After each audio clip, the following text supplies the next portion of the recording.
बदलापूरला रेल्वेच्या समस्या काही नवीन नाही आहेत. गेल्या कित्येक दिवसापासून तुमच्या माध्यमातून कित्येक लोक मीडियाच्या माध्यमातून रेल्वेच्या समस्या सांगतात. मला तर वाटतं बदलापूर शहराचा रेव्हेन्यू फक्त रेल्वे डिपार्टमेंटला पाहिजे की काय हा प्रश्न माझ्या मनात निर्माण होतो. कळव्याच्या धर्तीवरती बदलापूरमध्येही अशी घटना घडू नये या दृष्टिकोनातून आम्ही रेल्वेच्या फेऱ्या वाढवाव्या आणि वातावरणामध्ये तुम्ही जर बंद दरवाजा आज जर बंद दरवाजा तुम्ही लोक चालू करत असाल की एवढी संख्या जास्त आहे की त्या पद्धतीने जी अपेक्षा करतात की रेल्वेच्या एसी डब्यामध्ये लोकांनी फिरायला पाहिजे तसं असेल अशक्य आहे. लोकांच्या पुढून जाऊन तब्येत खराब होण्याचं किंवा जीवाला काही धोका निर्माणाची परिस्थिती पण निर्माण होऊ शकते. रेल्वेच्या ज्या समस्या ज्या आहेत लोकांच्या समस्या लोकांनी बोलून दाखवतात.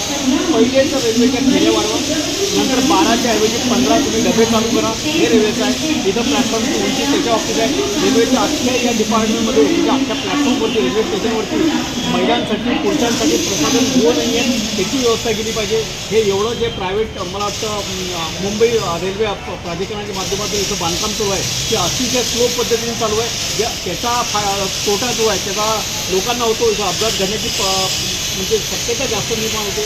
एवढं मोठं हे डोम बांधून ठेवलेलं आहे त्याचा उपाय काय आहे त्याचा फायदा काय हे लोकांना माहीत नाही आहे. समस्यांचं भांडार हे बदलापूर रेल्वे स्टेशन झालेलं आहे. आम्ही राष्ट्रवादी काँग्रेस महाविकास आघाडीच्या माध्यमातून आणि सन्माननीय या मतदारसंघाचे